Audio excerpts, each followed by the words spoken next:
Hey everyone, what's going on? Retire on Dividends here. Back to make an update to my options trading and swing trading journey and how it's going, how I'm doing, so on and so forth. So, real quick recap what I do for options. This is the options spreadsheet. Basically, I utilize the wheel strategy. So, I'm just in the sell bucket. I sell puts until I get assigned, and then I sell calls with the assigned shares. And then I just repeat the process over and over and over, and I try to yield the most bang for my buck. So this layout here just shows you what the process looks like, which again, I have a video on this, which I'll put in the description. So if you need the basics, I also have a big options playlist attached to my channel. Here's the option stocks that I, consider doing options with. I only use TSLL because that's all I can afford at the moment. However, some of these, they seem to be really good. I just added BITX. Someone mentioned to me that's one that's actually going to start paying a dividend, and they have 108% implied volatility, which is really good. But they're a 2x Bitcoin strategy ETF. Very, very high risk. Okay, so let's see what I did for this week. Well, okay, so this week I did 3 trades, all right? And they were all calls, right? So I sold a call on May 13th with an expiration date of May 24th. So this one was, essentially like 2 weeks out, 11 days out. At the time, TSLL, they were priced at $7.33. So I sold call for a strike of $8. That's 9.14% out of the money, and I got 20 cents a share. So for 100 shares, in the end, I got $20 total premium. Okay. So my return on investment was 2.73%. But if I annualize that based on the time spent, that's a 90% annualized yield. Pretty good, not bad. The next one I did on May 14th. I sold another call, which keep in mind, guys, I own about 800 shares of TSLL. Some are locked up in calls, but some were not. These were the ones that were not, obviously. So I sold another call. This time, I sold with an expiration date of May 17th, which was this past Friday, right? So this time, TSLL went up in price, right? The first one was at 733. It went up to 768, right? So I sold another call with a strike for $8. I guess I could put both of them in the screen so you could see. This one was only 4.17% out of the money at the time, and I got 15 cents per share, which comes to $15 for 100 shares. My return on investment was 1.95%. However, since it was still within the week, if I annualize that based on the time it was involved, that's an annualized yield of 237%. So that's what I'm talking about. That's getting the best bang for your buck right there. That was the best of my 3 calls this week. And by the way, it expired worthless. Why? Because again, the strike price was $8. And this was a call that I sold. So since TSLL closed below $8, I did not have to sell my shares. So I get my shares back and I get to sell calls on them next week. I did one more transaction. I did this on the 17th, which I believe was the Friday. This time I went out further. It was actually exactly 2 weeks. It was 14 days to be exact. The stock price at the time was $7.69. And I chose, again, an $8 strike. Why do I keep choosing $8? Well, my cost basis, again, this is not including any options premium I made. My cost basis on all of the shares is around $7.60 something, right? Or it's below 8. It's right below 8. So if I sell calls for 8 and I get assigned, I don't care, right? Because, again, I'm making profit. I'm making a small profit and I'm getting the premium. I don't want to sell calls with a strike below my cost basis because then I'll lose on capital, right?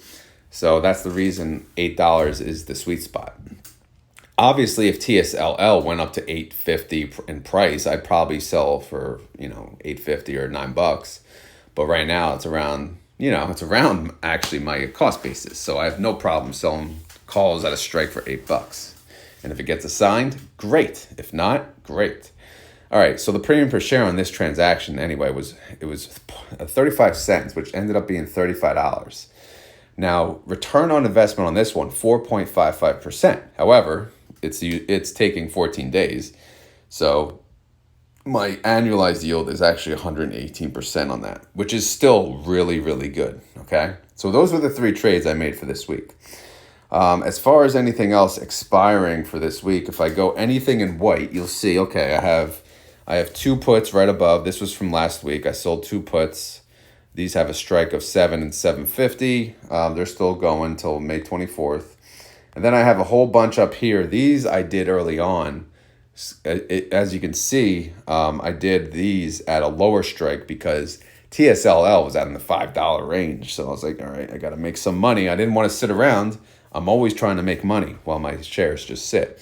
So these are going to come to a close pretty soon. Some next week, the week after, and so forth. But these have a strike between 8 and 750. But as long as in the end, I sell all of my shares, as long as they get assigned with an average above or equal to my average, then I don't care. Then again, it's all about the premium. I need to make the most premium that I can. Okay? So hopefully that makes sense. That's my update. If I go down to the bottom here, you could see TSLL. This is what they closed at, 770. So far, my May income, I've made $237, which again, I would love to beat the April income, but I'm not going to push it. I'm not going to be aggressive and stupid. So if I make less, I don't really care. It's just all about making a reasonable income. One thing to note, the dividend was paid in March. So this is a quarterly dividend, and we can expect the dividend to be paid in June. So I'll keep that in mind. Again, holding shares would not be a big deal on these, especially through June if they pay a respectable dividend. So that's another income source, and that's the beauty of trading options on a fund or ETF that a stock or ETF that actually pays out a dividend. If you hold it, you don't care because you get paid a dividend. All right, so that's the update. In summary, since I've been doing this, I made $1,000.83 in total premium.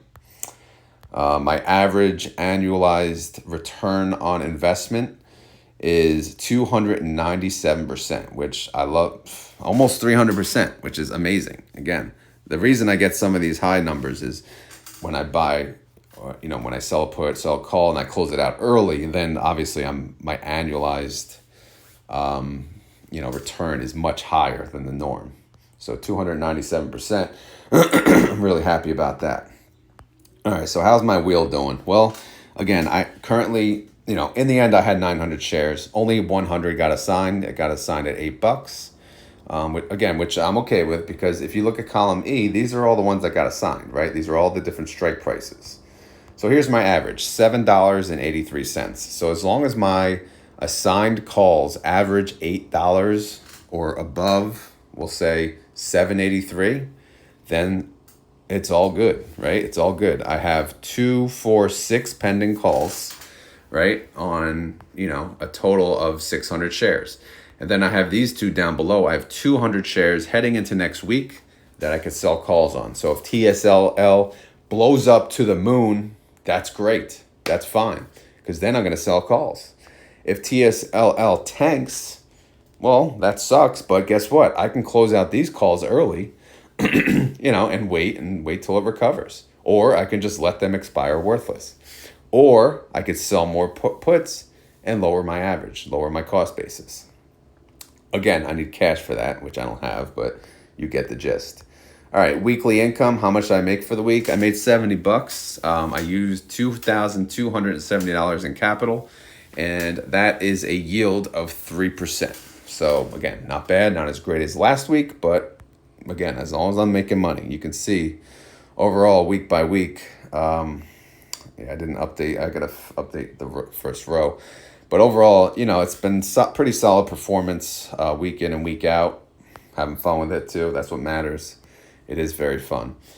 And last but not least, this is the hypothetical tab. So my 297% average, if I used $20,000 in capital and I kept that moving and I actually made 297% annualized return, I could produce almost $60,000 annual income, which comes to about $49.50 a month, which, that's amazing. That's amazing money right there. So retiring on dividends is great, but retiring on dividends and options is even better. So, just keep that in mind. Again, that's why we pay Yield Max, because a lot of people don't want to learn options or they don't have time for options. I'm one of the people that don't really have time for options. However, I do, this is all I do. This is the most I can handle. And this is more than enough for me. But again, it's just options are so much fun when you do them yourself too. Especially if it ends up working out. It depends on which stock you pick, if it's high risk or not. So anyway, so that's the update on my options journey. And again, I'm loving it. I'm doing good, having fun with it. Tesla, I got to be honest. In the beginning, I was like, I got to get away from TSLL. Then it recovered. I'm like, okay, I'm staying with TSLL. So I kind of jumped to conclusions. Although, again, if I feel the need, I have these other options. Of course, some of them are very high risk. But you see, like TSLL is 770, super cheap. Some of these other ones, I don't know why these aren't sorted. They should be sorted. Sometimes the sort doesn't work. I don't get it. But either way, you can see like MPW, man, that's $5. So again, one contract would only be $500. 89% implied volatility. That's even higher than TSLL. But is it worth the risk? I don't know. Again, if I ever do trade them, I'll have to do some research on them. SoFi, same thing, 728, it's pretty cheap. Some of these other ones, I'd love to use TNA, but it's $40, $4,000 for one contract. So that's a little high. That's a little steep for me, all right? But you get the gist. Once I have if I have $100,000 options account, you damn right I'll use TNA for sure. Some of these others, TQQQ, absolutely. But right now, I'm only using like $10,000, a little more. So TSLL is what I'm going with, and that's why. All right, let's go to swing trading. So as you know, I was kind of in the hole with everything. So real quick, what I've been doing is trying to get out of my positions either at a profit or at least break even. So I've been out of TSLT. This is the one. This is the problem. Coin has just been very, very down, I'll say, from when I got into CONL. My first purchase price was $81. I've been averaging down since March 26th all the way up to this week, May 16th. I got my average down to $55, but it's currently at around $39. So clearly, I am still a decent amount away from getting out of this hole. My total investment is $4,100. That is more than I would want in any one individual fund. However, I'm still going to play the game. I'm still going to average down until things turn around. And the second I have any type of profit, I'm out. TQQQ, no activity. SOXL, no activity. AAPX, no activity. TNA, no activity. MSFX, no activity. NUGT, no activity. NVDX, no activity. DPST, no activity. TMF, I sold out, I believe it was this week. I made $100 profit. So that's not bad. Labu, no activity. ERTI, again, if it's gray, then it's previous activity that I already spoke of. ERTI, no activity. Gooks, I sold out and made a quick profit of $79 this week. So that's good. Bit2, no activity. Yin, no activity. So here's the summary. My total profit since when I started on January 25th is $3,091. Currently, my outstanding investments sit on one fund, CONL. That's the Coney Leverage Fund. I believe it's 2X. I have $4,153 in it. Again, more than what I would like. Again, my maximum, I'm going to do 3 funds at a time. So next week, if I see any of these on the list, if any of them dip 5% or more in one individual day, I will start a position. My starting position is as many shares as it takes to get to $500. So typically I use equal numbers. So if it's 5, it's 500 or below. So 5, 10, 15, whatever. So you get the gist. I don't go more than 5. I try not to go more than 500. So it's 500 typically or below. And then, I buy in, and then if it goes down the next day, then I continue to buy in and buy in and buy in and buy in. And then when it flips green, I sell out and I take my profit and I run. And that's it. That's my swing trading journey. Nothing with charts, no complications, no 52-week high lows. Although, yes, obviously I should be looking at that a little more. Unfortunately, I don't really have the time. So, that's part of my risk. Part of the risk for me is not having the time to do the proper research. And clearly, I should not have bought CONL at the 80 whatever dollar range. So that's why I'm a bag holder right now. But, I'm fine with it. I'm going to average down until things turn around. I have enough money now because I got out of all those funds. But I do have room also to start a new position in any of the other funds. But we'll see how next week goes. So, this is how I've been doing month by month. Obviously, when I started off, it was about 2.5 months worth, or 2 months and a couple days, $1,600. April was a really good month, $1,003 in 1 month. May's not going to be as good, but, you saw what happened. I got too greedy and I got burnt. So I didn't lose money. I gained $390 so far. But my strategy kind of bit me in the ass, which made me earn less. So hopefully month of June, I can get closer to the 1,000 range than not. But, we shall see. So, yeah. So that's my strategy for swing trading. Again, my strategy, if you don't know, basically buy when it's down big and sell when I'm up. And that's it. It's not hard. But if I buy when it's down and it continues to go down, I will continue to average down as long as I need to. And then guess what? If it flips green, if I'm in the green, I'll make a decision. I'll either sell all of it if I need to get out of it, or I'll sell it in piecemeals because I think it's going to continue to go up. So that's the gist. So that's my update on options trading. That's my update on swing trading. I hope you guys enjoyed this. As always, this is not financial advice. I'm not a financial advisor. This video is for fun and entertainment. So if you enjoy these weekly updates, please hit the like button. It is greatly appreciated. It helps the channel. This video is probably my lowest viewed video, but those of you that do watch it and like it, I do appreciate the feedback. It keeps me going because I do, especially the options part, I do like sharing it. The swing trading, I'm not sure if that's a big hit or not, but maybe you guys can give me feedback in the comments. Would you care if I drop the swing trading, or do you actually care about the swing trading too? Your feedback is appreciated. All right, guys, I got to go. Thank you for watching and enjoy the rest of your day. Later.